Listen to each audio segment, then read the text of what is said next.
Bonjour à tous. Vous écoutez actuellement les prédications de l'Arche de l'Éternel à Anvers, Église de Dieu en Belgique. Nous espérons que cette parole vous bénira. Que Dieu vous bénisse.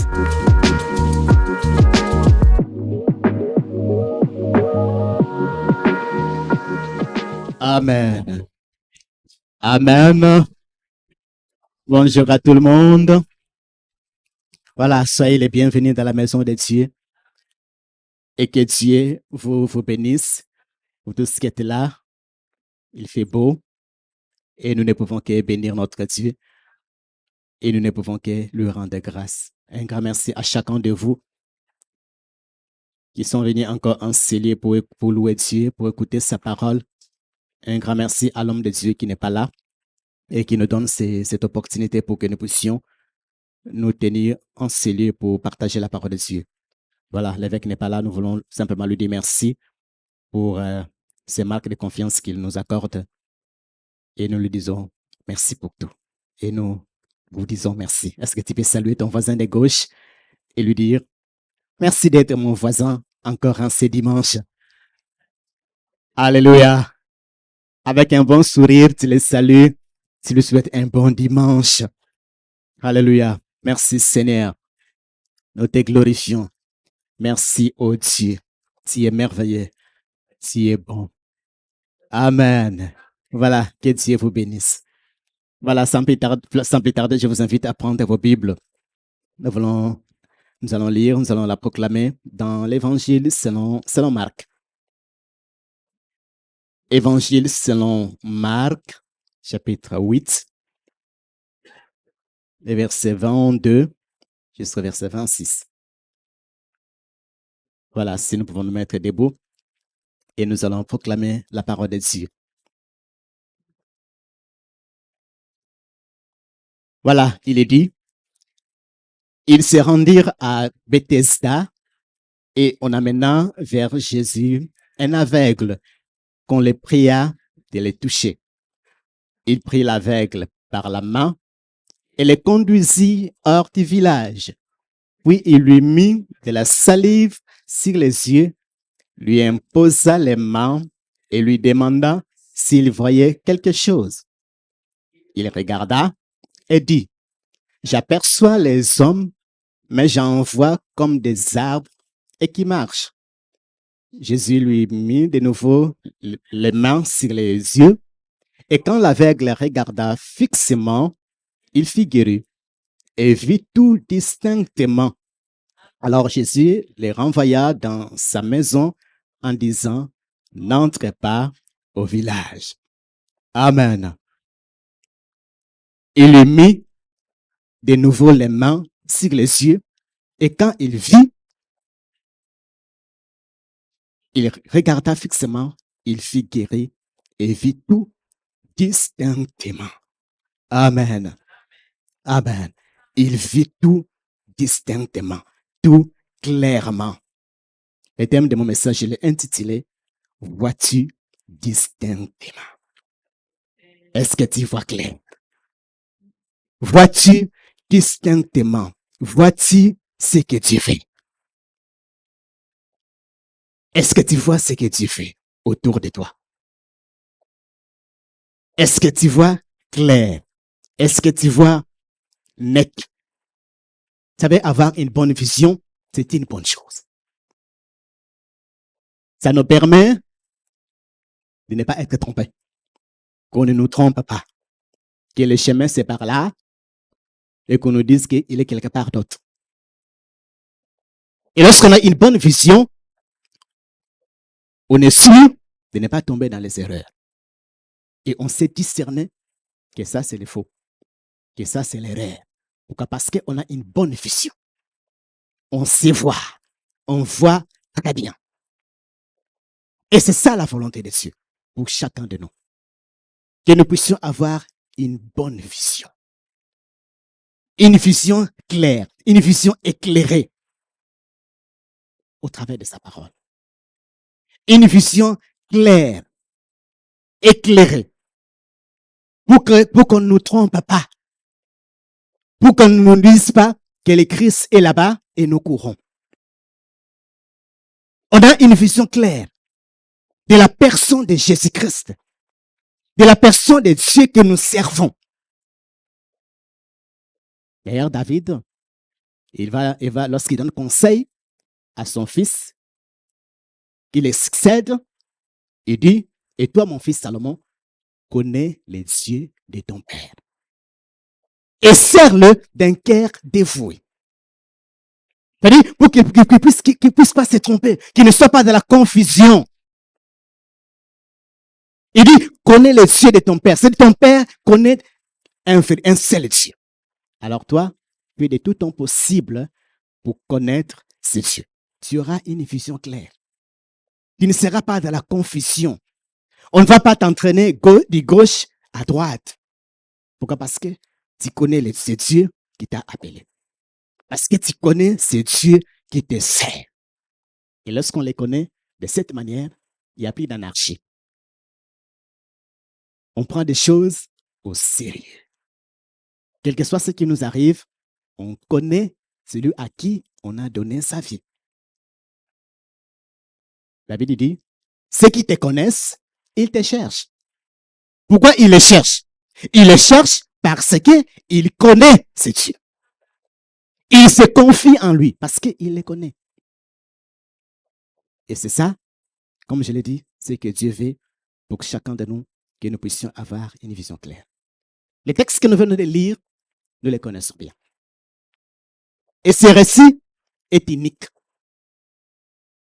D'ailleurs, il n'y a que Marc qui les raconte.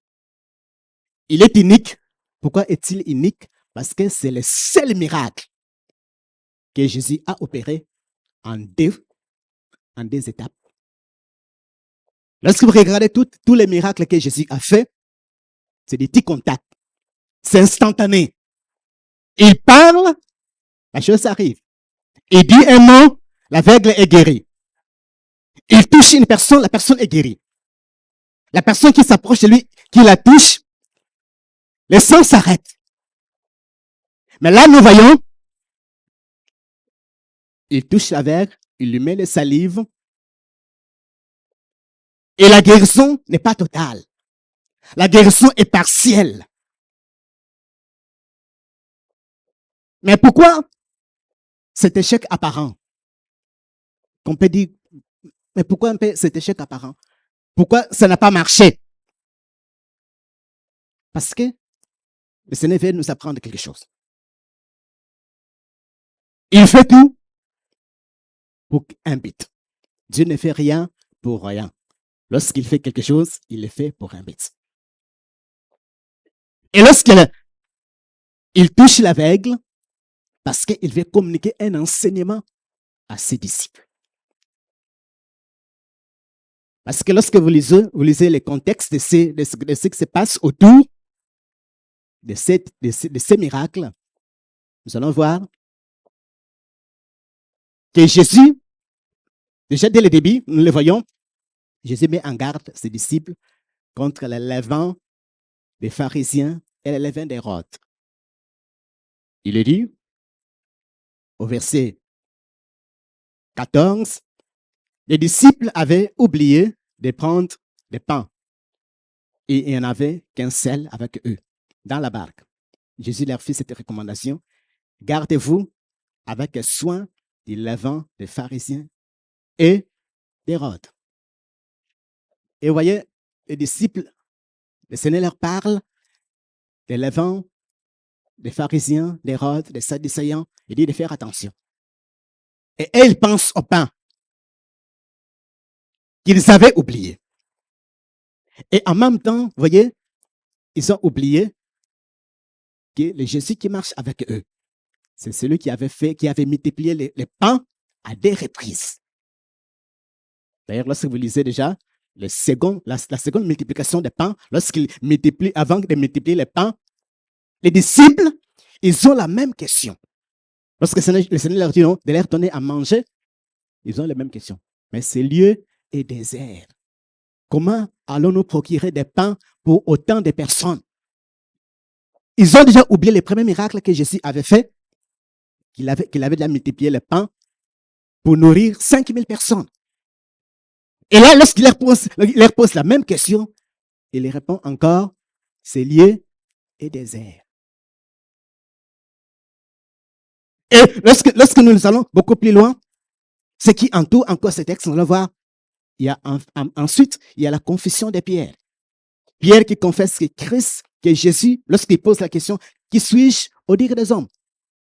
Tu es Jean-Baptiste, tu es ceci. Et vous? Pierre répond, tu es le Christ. Il confesse la foi. Il confesse sa foi qui est Jésus. Et ensuite, vous allez voir qu'à partir de ce moment, Jésus commence à leur enseigner qu'il va aller souffrir, qu'il va aller mourir.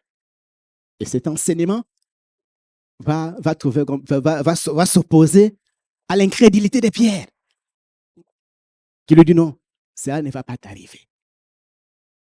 Et vous voyez, et ce miracle intervient justement au milieu de tous ces événements pour dire que ce miracle, s'il a été fait pour des reprises, c'est parce que les disciples avaient du mal à comprendre qui est Jésus-Christ.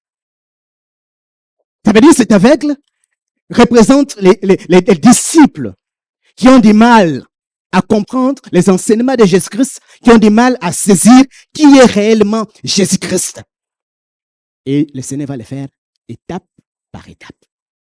Vous allez voir que même après, pendant tout ce temps que le Seigneur Jésus était avec eux, ils ne l'avaient pas compris réellement.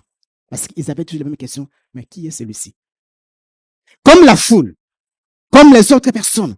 Mais ils marchaient avec le Seigneur, mais ils avaient toujours la même question, mais qui est celui-ci? À qui obéissent même les vents et la mer? Ils sont avec le Seigneur, ils marchent avec le Seigneur, mais ils n'avaient pas encore une vision claire de qui était réellement le Seigneur. C'est après sa résurrection, c'est là qu'ils vont avoir une vision claire de qui était réellement le Seigneur Jésus. Et après le jour de la Pentecôte. Là, on pouvait tout leur faire. Rien. Parce qu'ils avaient déjà une vision claire. Et nous voyons, dans ce texte, il est dit, il s'est rendu à Bethesda et on amena vers Jésus un aveugle. On le pria de toucher. On amène un aveugle vers Jésus pour qu'il le touche, afin qu'il puisse le guérir. Et Jésus ne va pas faire comme on lui a amené la personne. Vous allez voir, dans les miracles précédents, les sourds, muets, là on a amené un sourd pour que Jésus lui impose les mains. Et Jésus fait le contraire. Lorsqu'on amène une personne pour qu'il lui impose les mains, il préfère les toucher. Et lorsqu'on lui amène une personne pour qu'il les touche, lui, il préfère lui imposer les mains. Parce qu'il ne suit pas la logique des hommes. Ce qu'il fait, il le fait toujours pour un but. Il le fait toujours, pas selon les hommes, mais selon sa manière. À sa manière. Il fait des choses à sa manière. Selon ce que lui-même a prévu. Il s'est rendu à Bethesda, et là, on amena un aveugle vers Jésus pour qu'il le touche. Qu'on le pria de toucher. La parole dit, verset 23, il prit l'aveugle par la main et le conduisit hors des villages, puis il lui imposa les salives sur les yeux, lui imposa les mains et lui demanda s'il voyait quelque chose. On lui amène un aveugle pour qu'il puisse le guérir. Vous voyez? Et lui, il ne le guérit pas sur la même place. Avec toute la puissance qu'il a, il pouvait le faire. Il pouvait le guérir là sur place. Mais il ne le guérit pas sur place. Qu'est-ce qu'il préfère? Il le prend par la main et le conduit quelque part. Il le prend par la main. Et pendant qu'il est dans sa main, il est toujours aveugle. Il est toujours dans les mêmes problèmes. Il est toujours dans les mêmes difficultés. Et souvent, c'est en ce moment-là que la plupart d'entre nous, nous relâchons. Que nous abandonnons. Sans se rendre compte, on est déjà dans la main du Seigneur. On est déjà dans sa main. Et le Seigneur le prend dans sa main. Il les conduit quelque part là où lui-même avait choisi pour les bénir. Tu vois, on est dans sa main, mais on ne se rend pas compte que l'endroit que Dieu a choisi pour me bénir, ce n'est pas ici. Ce n'est pas là où il m'a pris dans la main, mais c'est quelque part. Bien-aimé, lorsqu'on est dans sa main, soyez-en sûrs que la bénédiction suivra toujours.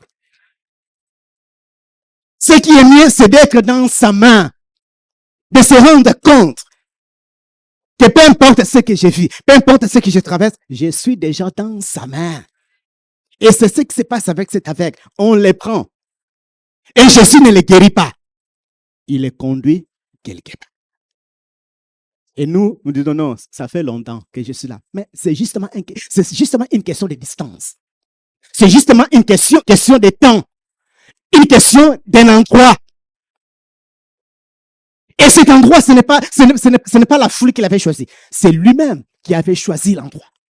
Là où il va lui faire du bien. Là où il va vivre son miracle. Comme je l'ai dit, c'est là que nous abandonnons. Nous nous disons non, ça fait longtemps. Je ne sais pas combien, la distance, on ne donne pas la distance où le Seigneur lui a amené. Est-ce que c'est 1 kilomètre? Je ne sais rien. C'est 1 hectare? Je ne sais rien. 1 hectare, c'est 100 mètres. Je ne sais rien. Est-ce que c'est 2 mètres? Je ne sais rien. Mais la seule chose que je sais, que le Seigneur l'a pris et l'a conduit quelque part. Et lorsque le Seigneur vous a pris, il vous conduit quelque part, soyez-en sûrs qu'il va vous bénir. Qu'il va faire ce qu'il a promis. Qu'il va faire ce qu'il est en train de faire. C'est lui seul qui le sait. Alors, n'abandonne pas. C'est pourquoi la parole dit, soyez patients. Soyez persévérants. Ayez foi en Dieu. Vous êtes dans sa main. Vous êtes bien dans sa main. Il vous conduit et il sait là où il va vous bénir. Lorsque Dieu donne la vision à Joseph, il va régner sur ses frères. Vous savez, lorsque nous lisons cette histoire, pour nous, c'est vite. Ça passe vite. Mais lorsque Dieu lui révèle qu'il va régner sur ses frères, et comment, où il va régner, Dieu ne lui dit pas. Comment il va arriver sur cette place, Dieu ne lui dit pas. Mais la parole dit, lorsque vous lisez les psaumes, chapitre 105, dans le livre des psaumes, 105, à partir du verset 17, il dit ceci. Il envoya devant eux un homme, Joseph, qui vendit comme esclave. On serra ses pieds dans des liens et on les mit vers. Jusqu'au terme où arriva ce qui avait été annoncé et où la parole de l'Éternel l'éprouva. Les rois fit ôter ses liens, les dominateurs des peuples les délivra. Il établit seigneur sur sa maison et gouverneur de tous ses biens, afin qu'il pût, à son gré, enchaîner ses princes et qu'il enseigna la sagesse à ses anciens. Amen. Pour arriver à cet stade, pour que Dieu réalise ce qu'il lui avait promis, Dieu choisit le chemin de la souffrance pour le conduire jusqu'en Égypte. Pour le conduire jusqu'à chez Pharaon. Dieu choisit le chemin de la souffrance. Et nous n'aimons pas ça. Nous aimons, c'est joie. Mais Dieu a ses méthodes à lui. Dieu a sa façon de faire. Et sa façon de faire nous dépasse. Et sa façon de faire, on ne peut jamais les comprendre. Avec notre intelligence limitée. La seule chose qu'il nous demande, c'est de lui faire confiance. Totalement confiance. Il sait là où il nous amène. Bien-aimé, Dieu sait là où il te conduit. Il est le seul qui connaît les lieux de ta bénédiction. Il est le seul qui sait là où il va te bénir, les jours où il va te bénir. Et ce jour, c'est un jour fait. Vous voyez, lorsque Joseph est conduit devant, il sort je dis, Dieu fait des choses qui impressionnent, qui étonnent toujours. On prend un prisonnier qui sort de prison. C'est-à-dire, vous voyez, le matin, il se réveille, pendant lui, il dort le soir. Pharaon, lui, il a des songes. C'est-à-dire, Joseph il ne savait même pas qu'aujourd'hui, c'est mon dernier séjour ici. Et lui, il ne savait pas, mais Dieu le savait. Et on prend un prisonnier, il sort de prison, on l'amène devant Pharaon. C'est-à-dire, il ne sait même pas, c'est-à-dire peut-être dans sa tête, il savait, ok, après avoir parlé avec le roi, je retourne dans mes habitudes, en prison. Mais là, il savait que, puisqu'il est sorti, il ne va plus y rentrer. Et lorsqu'il sort de la prison, il arrive devant Pharaon, il donne l'explication, il dit ce qu'il doit faire, il est nommé Premier ministre. Et en même temps, il a une femme. C'est-à-dire, là, ce n'est pas que non, je l'aime pas. Pharaon le prend, voilà, ta femme, voilà, mariage. Et c'est des choses que Dieu fait. Ça étonne. Il fait des choses qui nous dépassent. Oui, parce qu'il est Dieu. C'est pour ça qu'il fait des choses qui nous dépassent. Des choses qu'on ne comprend pas, que lui seul peut comprendre pour sa seule gloire. Et lorsqu'on est dans sa main, on est sûr. On est dans la bonne main. Alors ne te fatigue pas vite. Ne te relâche pas vite. Ne te dis pas non, ça traîne. Ça peut traîner aux yeux des hommes, mais pas aux yeux de Dieu. Ça peut prendre du temps aux yeux des hommes. Ça, c'est les hommes qui voient. Mais ça traîne. Mais toi aussi, l'âge avance, toi aussi. Oui, ça, c'est toi aussi. Mais Dieu n'a pas dit son dernier mot. Et lorsqu'il parlera des choses, les gens, ça va étonner. Et ça se passe vite.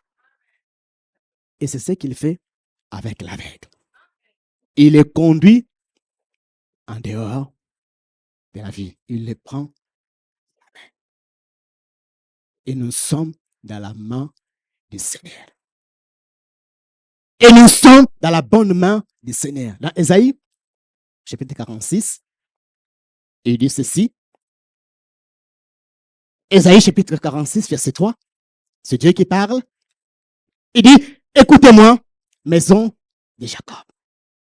Et vous tous, restes de la maison d'Israël. Vous que j'ai pris à ma charge dès votre origine.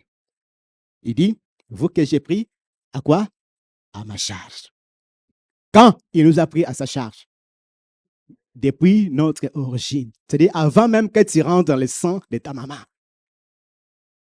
Dieu nous a déjà pris en charge. Il nous a déjà pris en charge. Il dit, vous que j'ai pris à ma charge dès votre origine, que j'ai porté dès votre naissance. Ça veut dire aussi, avant que votre maman vous porte, Dieu vous avait déjà porté. Avant qu'on vous donne dans les bras de votre papa, Dieu vous avait déjà porté. Il vous a pris en charge avant votre naissance, avant votre origine. Il vous a porté avant votre naissance. Et il dit, verset 4, jusqu'à votre vieillesse, je restais le même. Il dit, jusqu'à votre vieillesse, je restais le même. Jusqu'à votre vieillesse, je vous soutiendrai. Il dit, je l'ai fait et je vais encore vous porter, vous soutenir et vous sauver.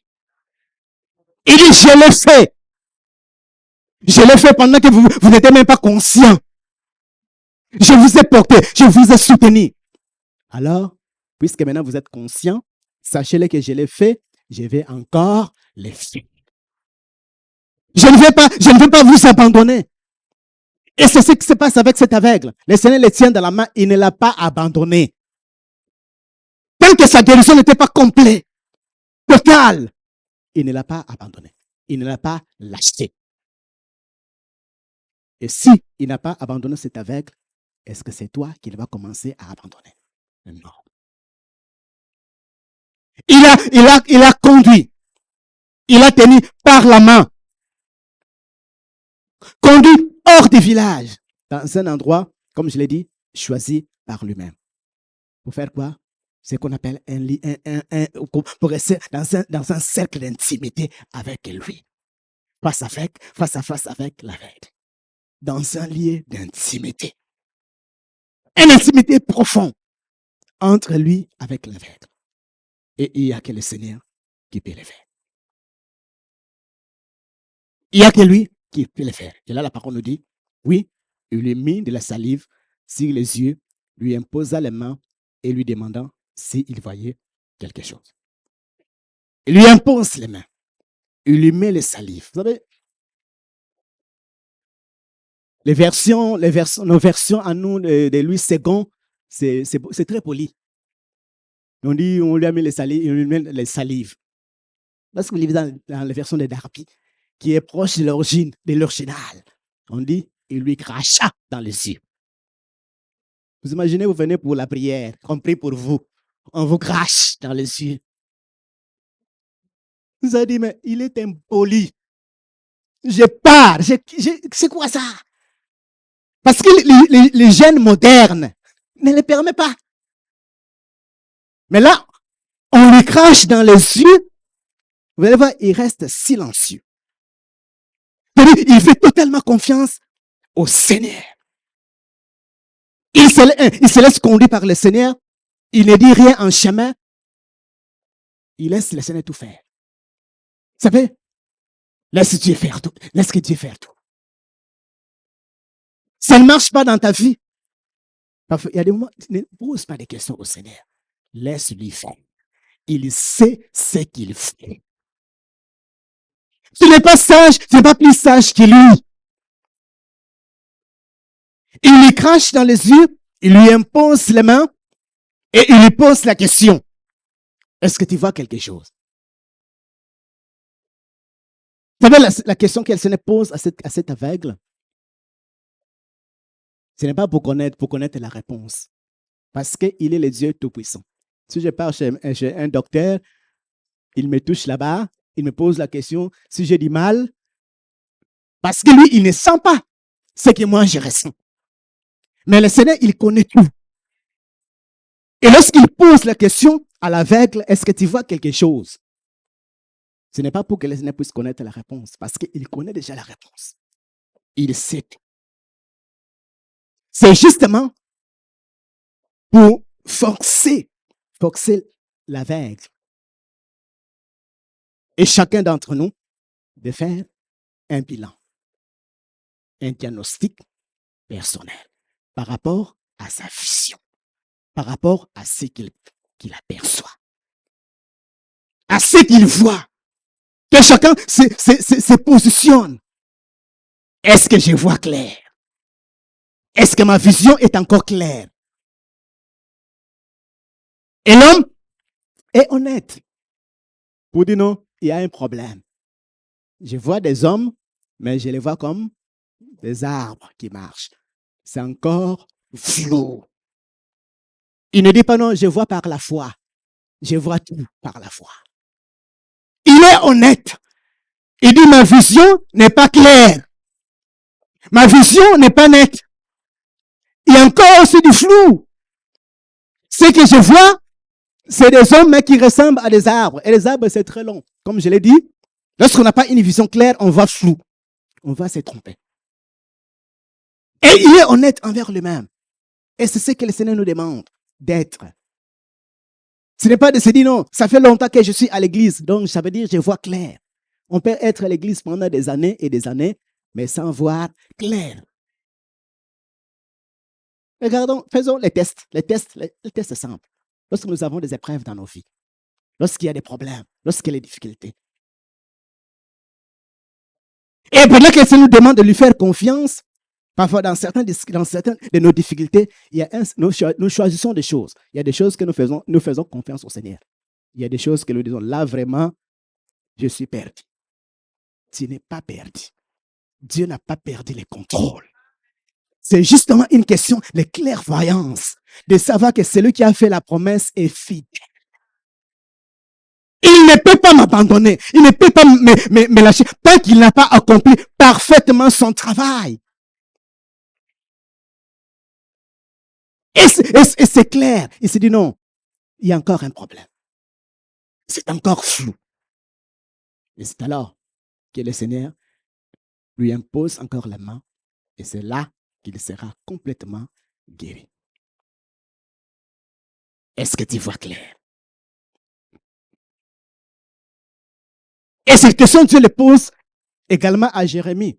Parce que vous lisez dans Jérémie au chapitre 1, verset 11, il dit, qu'est-ce que tu vois, Jérémie? Que vois-tu, Jérémie? Et là, Jérémie, lui, il avait des visions claires. Il dit, je vois un amandier. Et Dieu dit, tu as bien vu, parce que je veille sur ma parole. Il dit, je veille sur ma parole pour l'accomplir. C'est-à-dire, lorsque Dieu donne la parole, il va l'accomplir. Lorsque Dieu te tient dans la main, il t'a promis quelque chose pour te conduire quelque part. Il va te conduire à cet endroit et il va te bénir à cet endroit. Ce n'est pas à toi, ce n'est pas à moi de fixer le jour où Dieu va nous bénir. Ce n'est pas à nous de fixer l'heure où Dieu va nous bénir. Il fait tout en son temps. Il fait tout en son temps. Il dit, les chemins du vent. Lorsqu'un enfant est formé dans le sein de sa mère, est-ce que tu les connais? Est-ce que tu le sais comment ça fonctionne? Et tu sais comment ça marche? Mais lui, il le sait. Il dit, puisque tu ne sais pas comment se forment les os dans le sein d'une femme enceinte, c'est de la même façon, tu ne connais pas l'œuvre de Dieu qui fait. Dieu fait. C'est juste une question de voir clair. Et nous pouvons voir clair si nous venons à lui. Si nous nous approchons jour après jour de lui. Pour dire non, il y a encore un problème. Vous savez, lorsque vous regardez l'histoire d'Agar, Agar, il est dans le désert. Il n'y a plus d'eau. Mais l'eau, il y avait un puits juste à côté, mais il ne les voyait pas. Elle ne les voyait pas. Il a fallu que Dieu puisse lui ouvrir les yeux. Et lorsque Dieu lui a ouvert les yeux, elle a vu les puits d'eau. Il est allé remplir. Lorsque le serviteur d'Élysée, vous savez, lorsque le roi de Syrie envoie des chevaux, des chars pour aller arrêter Élysée, le serviteur se lève le matin, le soir comme ça. La ville est entourée. Il se dit, ah mon Seigneur, qu'est-ce que nous allons faire? Il a les yeux physiques, il voit des chevaux, c'est normal, il voit. Mais il ne voit pas ce que Dieu a envoyé. Il ne voit pas. Vous savez, lorsque vous lisez encore, d'ailleurs, lorsque vous lisez cette histoire, c'est très étonnant. Le roi de Syrie, il a envoyé quoi? Il a envoyé des chevaux, il a envoyé des chars. C'est ça, non? Et lorsque Dieu veut protéger Élisée, qu'est-ce qu'il fait? Il envoie la même chose. Il envoie des chars, il envoie des chevaux. Mais la différence, c'est qu'il envoie les chars de feu. Il envoie des chars de feu, des chevaux de feu. Et lorsque Élisée lui voit toutes ces choses. Pourquoi? Parce qu'il a une vision bien éclairée. Mais son serviteur ne voit pas. Il voit les problèmes. Il ne voit pas la solution. Il voit les problèmes. Il dit, qu'est-ce que nous allons faire? Et les maîtres, ceux qui sont avec nous sont plus nombreux que ceux qui sont avec eux. Ils sont-ils? Où sont-ils? Seigneur, ouvre-lui les yeux. Et lorsque Dieu lui ouvre les yeux, il voit. Et là, il est tranquillisé. Et c'est ce qui se passe avec notre Dieu. Il peut nous ouvrir les yeux. Là où tu ne vois pas la solution, lui, il voit la solution. Là où nous ne voyons pas, lui, il voit. Comme je l'ai dit, c'est aveugle. C'est l'image des disciples. C'est l'image de chacun d'entre nous. Où nous voyons flou. Vous voyez? Les disciples, ils ne voient pas, ils voient flou. C'est-à-dire, ils ne sont pas aveugles. Comme c'est aveugle. en cet stade, parce que le Seigneur les a pris du monde. Il les a éclairés. Il les a ouverts les yeux, comme chacun d'entre nous. Nous connaissons qui est Jésus. Si je prends quelqu'un de la rue, je lui pose la question, tu connais Jésus? Il va dire oui. Le fils de Marie, de Joseph, tout ça. Mais à la différence avec nous, c'est que nous avons une relation. Et ils n'ont pas de relation. Ils peuvent te montrer, j'ai la croix, je porte la croix, je suis de ceci. C'est ce qui ne veut pas faire la confusion. Nous, on est des protestants, nous, on est des catholiques, nous, on est de ceci. Tout ça ne sauve personne. Mais avoir une relation avec lui, et ils n'ont pas cette relation. Vous voyez, les disciples, avec les nations, la nation savait, ils savaient Jésus, ils connaissaient le fils de Marie, les fils de ceci, mais les disciples avaient une relation avec lui. Mais ils ne voyaient pas. Ils voyaient tout ce que le Seigneur Jésus faisait. Ils voyaient des miracles qu'il opérait. Sur les malades, sur des personnes. Mais ils avaient encore une vision floue. Il a fallu un deuxième toucher. Il a fallu un deuxième toucher du Seigneur pour que cet aveugle puisse avoir clair. C'est ce qu'il a fait lorsqu'il est ressuscité. La parole dit, il a ouvert les yeux, il a ouvert l'intelligence pour comprendre les Écritures. Avant, il ne les comprenait pas. Avant, il ne savait pas. Il connaissait leur maître, mais il ne savait pas réellement qui il était. Même Pierre qui a confessé que Jésus, tu es le Christ, le Fils du Dieu vivant, c'était dérisoire. Parce que quelque temps après, il va les nier. Il va dire, je ne les connais pas. Mais Pierre, tu avais confessé qu'il est le Christ, le Fils de Dieu. Pourquoi? Parce que même Pierre, sa vision était encore floue, n'était pas nette. Mais le jour de la Pentecôte, lorsque ses yeux sont ouverts, devant des servantes, on lui a dit, toi, tu étais avec le Messie. Il dit, non, je ne comprends pas ce que tu me dis. Mais devant maintenant des saints qui pouvaient les tuer, il dit, non, à partir d'aujourd'hui, on les chicote, pas. À partir d'aujourd'hui, ne prêchez plus jamais au nom de cet homme. Il dit, mais jugez vous-même. Qu'est-ce qui est agréable? Qu'est-ce qui est parfait? Est-ce que de vous obéir, vous, ou d'obéir à Dieu? Pourquoi? Parce que là, il avait une vision claire. Et là, même il était prêt même à mourir. D'ailleurs, il est mort. On l'a crucifié. Et il dit non, vous voulez me crucifier, crucifiez-moi. Mais à la différence, ne me crucifiez pas comme mon Seigneur. Crucifiez-moi la tête en bas. Parce que je ne peux pas être crucifié comme mon maître. Je n'en étais pas digne. Et on l'a crucifié la tête en bas. Pourquoi? Parce qu'il sait où il va. Il connaît maintenant, il est Jésus-Christ. Bien aimé, on peut avoir une vision floue, mais c'est possible que Dieu nous ouvre les yeux. Il est possible, il n'est pas trop tard. Même si notre vision est partielle, jour après jour, lorsque nous nous approchons de lui, il nous éclaire. Lorsque nous venons à lui pour dire, Seigneur, ouvre-moi encore les yeux. Il le fait et il le fera. Et vous allez voir que la guérison de cet homme, il ne le fait pas instantanément, mais il le fait étape par étape. Ce qui veut dire qu'il y a des choses dans nos vies, Dieu ne les fera pas toujours instantanément. Il les fera étape par étape, parce qu'il sait ce qu'il fait, mais la bonne nouvelle, c'est qu'il les fera bien jusqu'au bout. Il accomplira jusqu'au bout. L'apôtre Paul dit, celui qui a commencé cette œuvre en vous, il les rendra parfaits. Il va achever ce qu'il a commencé. Alors, ne t'arrête pas en chemin pour dire non, je suis fatigué. Il a commencé une œuvre en vous, il va l'achever jusqu'au bout. C'est une question de confiance. Fais-lui confiance. Fais-lui confiance. Tu cherches quelque chose, fais-lui confiance. Et ce texte nous montre encore, comme je viens de le dire, que la vie chrétienne n'est pas justement une vie de miracles instantanés. La vie chrétienne, lorsqu'on parle d'une vie abondante, ce n'est pas justement des vies des miracles, des vies de ceci. Mais la vie chrétienne, c'est aussi une vie de combat, une vie de prière persévérante, une vie de l'incompréhension, où vous ne comprenez pas ce qui vous arrive. Mais vous savez que vous avez un Dieu. Vous savez que vous marchez avec un Dieu qui est capable de toutes choses. Un Dieu capable de vous éclairer. La vie chrétienne, c'est aussi une vie de nous aimer les uns les autres. Ce n'est pas une vie de méfiance. Jésus a dit, ils vont vous reconnaître lorsque vous avez de l'amour les uns vis-à-vis des autres.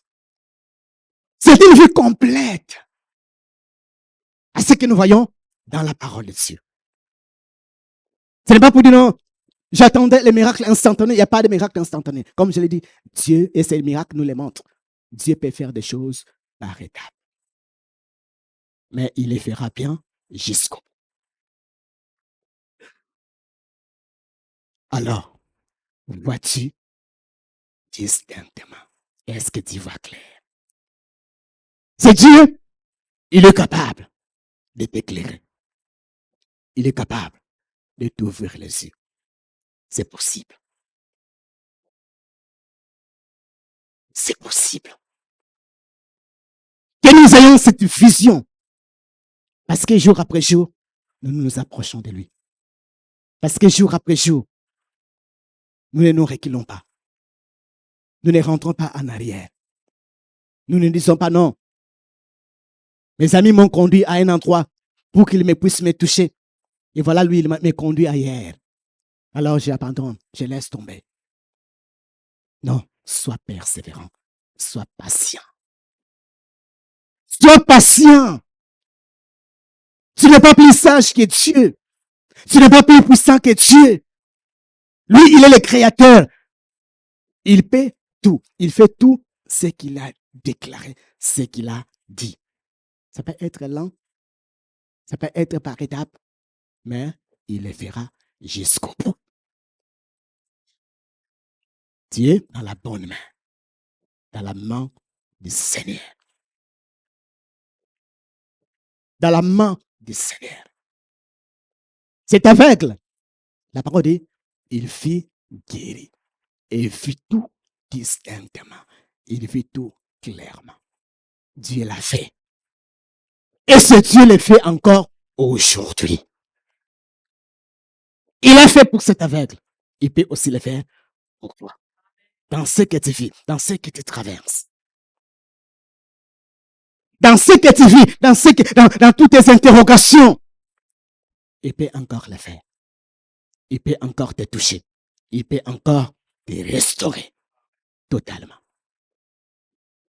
Et au verset 26, il est dit, alors, après la guérison, alors Jésus les renvoya dans sa maison en disant, n'entre pas au village. Il est complètement restauré. D'ailleurs, vous voyez, lorsque ses yeux s'ouvrent, la première personne qu'il voit, c'est qui? C'est Jésus. Et là, Jésus, maintenant, lui renvoie dans sa maison. Vous voyez là, ça veut dire, il n'a plus besoin qu'on lui porte. Il n'a plus besoin de l'aide de quelqu'un. Il est complètement restauré. Maintenant, le Seigneur va l'envoyer quelque part. C'est-à-dire, ce n'est plus les gens qui vont les guider. Ce n'est plus les gens qui vont les conduire. Pendant toute sa vie, il avait été conduit par quelqu'un. Pendant toute sa vie, il avait été soutenu par des gens. Et là, maintenant, il est en face du Seigneur. Maintenant, il y a une seule chose qui va le guider, c'est quoi? C'est la parole du Seigneur.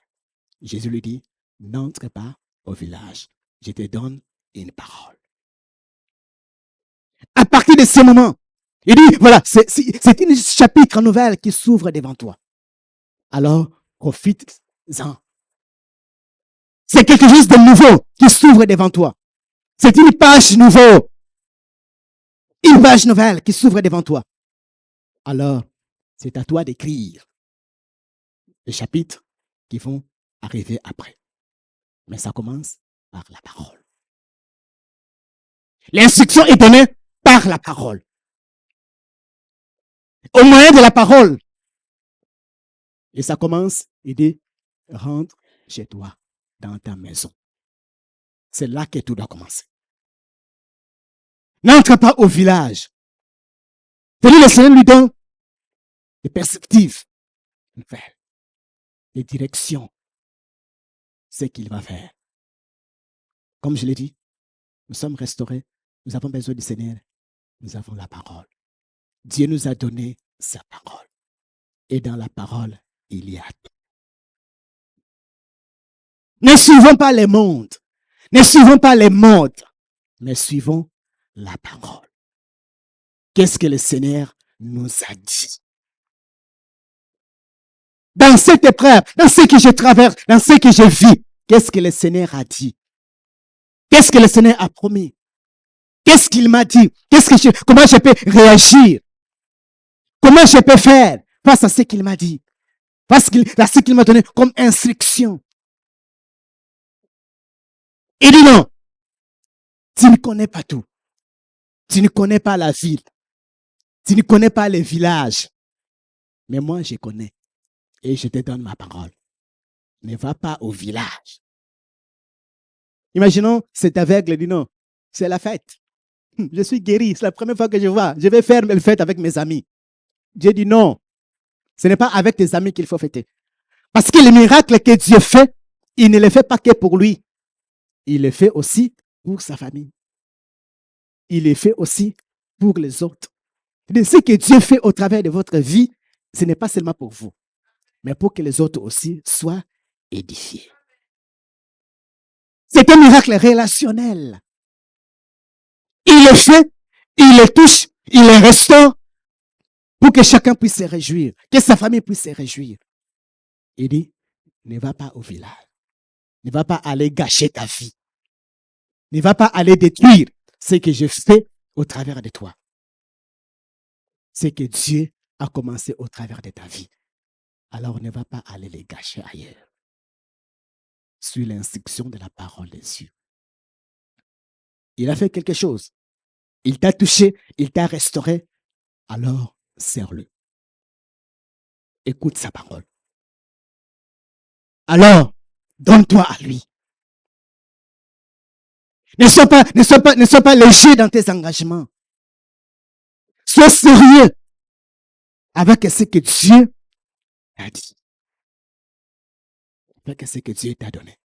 Comme don, comme talent. Comme je le disais autrement dans les messages précédents, ne sois pas négligent. Ne sois pas, comme on dit, ne sois pas vantard. Parce que tout, nous recevons de Dieu. Ne sois pas tiède. Aujourd'hui, on est chaud, on est froid, on est chaud. Juste au moment d'une épreuve, on va tout laisser tomber. Souviens-toi de ce que le Seigneur a fait à travers de toi. Il t'a restauré. Il t'a guéri comme il l'a fait à cet aveugle. Il dit, voilà maintenant, la seule chose qui va guider ta vie, la seule chose qui va guider tes désirs, la seule chose qui va guider tes pensées, c'est ma parole. La seule chose qui va t'orienter dans tout ce que tu vas décider, la seule chose qui va t'orienter, c'est la parole. La parole de Dieu. Et c'est cette parole qui nous éclaire. Et c'est cette parole qui nous libère. Qui nous rend la vie claire. Une vision claire. Lorsque nous lisons la parole, nous voyons que non, Dieu a promis. Dieu a parlé. Alors je vais me soumettre à cette parole. Voilà c'est à quoi Dieu nous amène. Voilà c'est à quoi Dieu nous interpelle. Il dit, voici distinctement. Il s'agit de discernement, de savoir discerner. De savoir discerner ce qui est bien de ce qui est mal. Vous savez, le monde d'aujourd'hui ne sait plus discerner qu'est-ce qui est bien, qu'est-ce qui est mal. Tout ce qui est mal, c'est bien. Vous savez, là, les montres, déjà, lorsque nous regardons dans les montres d'aujourd'hui, on vous dit, c'est bien pour vous, faites-le. C'est ça, hein? Si c'est bien pour vous, faites-le. Vous voulez vous marier homme-homme, est-ce que c'est bien pour vous? Le monde vous dit, faites-le. Nous vous encourageons. Vous voulez vous marier femme-femme, est-ce que c'est bien pour vous? Oui, c'est bien pour moi. Alors faites-le. Nous vous encourageons. Ça, c'est les mondes. Vous voulez vous marier avec votre chien? Mariez-vous. C'est bien pour vous? Faites-le. Nous vous encourageons. L'apôtre Paul dit non, tout m'est permis. C'est ça, hein? L'apôtre Paul, c'est ce qu'il dit. Il dit tout m'est permis.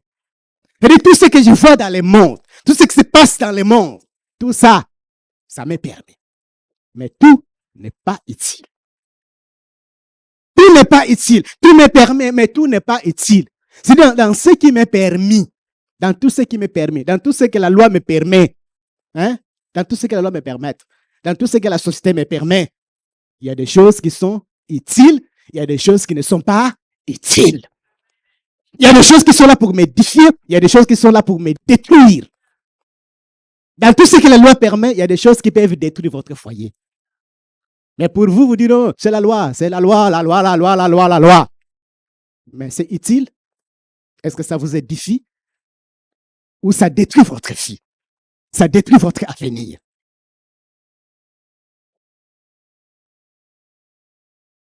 Oui, c'est bien pour le monde. Pour éviter, parce que, est-ce que la loi dit? Est-ce que c'est bien? Oui, c'est bien. Ok, fais-le. Non! Qu'est-ce que la parole dit? Qu'est-ce que Jésus a dit? Est-ce que c'est bien pour mon foyer?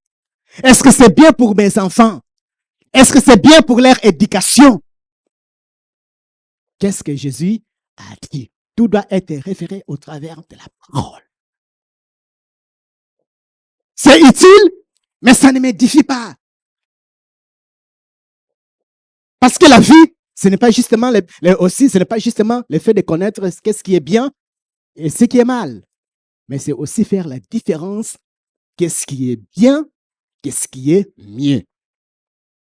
C'est bien, mais ce n'est pas mieux. C'est bien, mais ce n'est pas édifiant. C'est bien, mais ce n'est pas pour ma destinée. C'est bien. Mais lorsque je regarde ma destinée, ce qui est bien pour tout le monde n'est pas bien pour moi. Ce qui est bien pour d'autres foyers n'est pas bien pour mon foyer. Et pour cela, nous devons nous référer au travers de la parole. Parce qu'on veut avoir une vision claire. Une vision éclairée. Et comme je l'ai dit, c'est au travers de sa parole. Notre vision doit être claire, doit être éclairée. Et enfin, elle doit être alignée à ce que Dieu a dit, à ce que Dieu a promis. Dieu vous a promis quelque chose, alors tenez bon. Voici distinctement. C'est possible. Oui, c'est possible avec notre Dieu. C'est possible qu'il éclaire nos yeux. C'est possible qu'il illumine nos yeux. Mais lorsque nous venons à lui, lorsque nous savons choisir pour dire non, ça n'honore pas mon Dieu. Ça ne m'édifie pas. Comme je l'ai dit, jeunes gens, il y a des choses qui détruisent la jeunesse. Parce que la loi les permet. Et lorsque nous nous accrochons à la loi, comme je l'ai dit, ça peut être bien pour d'autres personnes. Mais pour toi qui es enfant de Dieu, ça peut ne pas être bien. Pour toi qui es enfant de Dieu, ça peut ne pas être bien. Pour tes amis de l'école, de l'extérieur, c'est bien. Mais pour toi qui es un appelé de Dieu, que Dieu a choisi, il y a des choses qu'il faut sélectionner. Il y a des choses qu'il faut se dire, non, ça, pour mon ami là-bas, peut-être c'est bien. Mais pour moi, ce n'est pas bien. Pour d'autres foyers qui se bagarrent là-bas, qui se donnent des coups partout, ou pour des hommes qui se comportent comme des animaux, qui courent derrière toutes les femmes. Pour les autres, c'est bien. Mais pour moi, ce n'est pas bien. Pour mon foyer, ce n'est pas bien. Et ça, c'est de la discipline personnelle. C'est d'avoir une vision éclairée, de savoir où je vais, que j'ai une destinée. Et dans ma destinée, tout ce qui est de l'empire, des empires, c'est dehors. Parce que j'ai une vision bien éclairée. Parce que j'ai un appel. Parce que j'ai des gens qui m'entourent, qui ont besoin de l'édification. Et ça, on le comprend lorsqu'on vient jour après jour à la présence de Dieu. On dit non, j'ai besoin d'être éclairé. J'ai besoin d'être éliminé. Comme cet aveugle, je vois encore flou. Je vois encore des hommes, mais comme des arbres qui marchent. Et Jésus va les toucher à nouveau. Bien aimé, Jésus peut encore te toucher à nouveau. Ce n'est pas, il ne dit pas non, mais toi aussi, tu n'as pas la foi. J'étais déjà touché, j'étais déjà guéri. Il ne le dit pas. Lorsque l'aveugle dit non, je vois des hommes, mais je les vois comme des fous, comme les animaux je les vois comme des arbres qui marchent. Et Jésus ne dit même rien. Il les touche encore. Il peut encore te toucher encore. Autant de fois qu'il veut. Jusqu'à ce que ta vision devienne totalement éclairée. Éclairée. Alors, jour après jour, nous avons besoin de lui. Jour après jour, nous avons besoin de nous humilier devant lui. Ou dire non, c'est encore flou.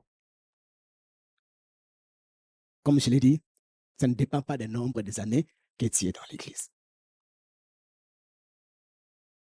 Mais ça dépend simplement jour après jour pour dire non, Seigneur, je suis encore loin. Dans ma relation peut-être avec les autres, peut-être c'est amélioré. Mais dans ma relation avec mes enfants à la maison, c'est encore flou. Avec mes amis, peut-être c'est éclairé. Mais chez moi, c'est encore flou. Alors j'ai besoin d'être éclairé. J'ai besoin encore d'être touché à nouveau. J'ai besoin d'être restauré encore, d'être touché encore et encore. Et autant de fois, Dieu peut le faire. Si nous venons à lui. Et il le fera. Il a les moyens, il a les capacités de le faire. Ne sois pas pressé. Ne quitte pas vite la présence de Dieu tant qu'on n'est pas encore totalement restauré. Cet aveugle pouvait partir. Vous dites non, ok, c'est bien, je vois déjà des hommes comme les arbres. C'est bien déjà. Au moins, je vois déjà un petit peu. Mais non. Je veux une guérison totale. Une libération totale. Et le Seigneur l'a fait. Et s'il l'a fait pour cet aveugle, comme je l'ai dit, cet aveugle, c'est notre image. Où nous voyons encore flou. Où nous ne comprenons toujours pas qui est Jésus. Mais il peut encore nous redonner une autre chance. Il peut encore nous toucher encore à nouveau. Les disciples étaient lents à comprendre, étaient lents à saisir, étaient lents à comprendre. Mais le Seigneur les a libérés, les a restaurés totalement. Et là, ils pouvaient proclamer l'évangile avec toute la liberté. Vous dites non, il est réellement le Fils de Dieu. Et là, ce n'est plus de la théorie. Ce n'est plus des choses qu'on nous a annoncées, mais ce sont des choses qu'ils ont eux-mêmes vécues. Parce qu'ils avaient été éclairés. Parce que le Seigneur les a encore ouvert les yeux et ils ont compris. Ce matin, cet après-midi, c'est la volonté de Dieu pour chacun de nous. Que nous puissions avoir une vision éclairée de sa personne, de qui il est réellement pour nous. Il est notre Père. Et cette relation, personne ne peut le changer. Et cette relation que nous avons avec lui, personne ne peut le comprendre. Il n'y a que nous qui pouvons le comprendre. Et puisqu'il est mon Père, peu importe ce que je vis, je suis déjà dans sa main. Peu importe où il me conduit, je me laisse conduire. C'est ce que l'aveugle a fait. Seigneur, je me laisse faire. Là où tu me conduis, je te suis. Là où tu m'amènes, j'obéis. Et à la fin, il lui dira, voilà, tu es maintenant libre. Il y a un livre qui s'ouvre devant toi, c'est vide. Alors maintenant, c'est à toi d'écrire. Mais ne rentre pas au village. Au village, il y a des mauvaises habitudes. Alors ne suis pas les villageois. Comme il nous dit, ne suis pas les montres. Suis ma parole. Attache-toi à ma parole. Confie-toi à ma parole. Parce que dans la parole, il y a tout ce dont tu as besoin. La parole a éprouvé Joseph. Nous l'avons lu dans les psaumes. Et Joseph est sorti de cette épreuve vainqueur. Et il a été nommé Premier ministre. Il ne savait pas comment ça va se faire. Mais Dieu le sait. Parce qu'il est le Tout-Puissant. Il change tout. Il veille sur sa parole. Comme il a dit à Jérémie, je veille sur ma parole. Il a donné une parole. Il n'a pas dit à Joseph, comme je l'ai dit, comment ça va arriver. Mais ça y est arrivé. Il n'a pas dit à l'aveugle où est-ce qu'il le conduit. Mais il a conduit là où lui, il le voulait. Alors laisse-toi conduire. Laisse Dieu faire son œuvre. Laisse Dieu continuer son œuvre dans ta vie. Ne regarde pas aux autres, mais regarde à celui qui a fait la promesse. Regarde à celui qui te tient dans sa main. Ne regarde pas au miracle instantané des autres, mais regarde-toi à lui. Pour les autres, c'était instantané. C'était du direct. Mais pour l'aveugle, il a choisi un autre chemin. Mais à la fin des comptes, la guérison était là. À la fin des comptes, si nous nous laissons conduire par lui, le miracle sera toujours là. Mais laissons-nous conduire par lui. Abandonnons complètement nos vies entre ses sentiments. C'est possible. Agar, il l'a fait pour Agar. Il l'a fait pour les serviteurs d'Élysée. Il l'a fait pour les disciples. Il l'a fait pour Paul. Il le fera aussi pour toi. Il le fera aussi pour moi si nous nous laissons conduire par lui. Que Dieu vous bénisse.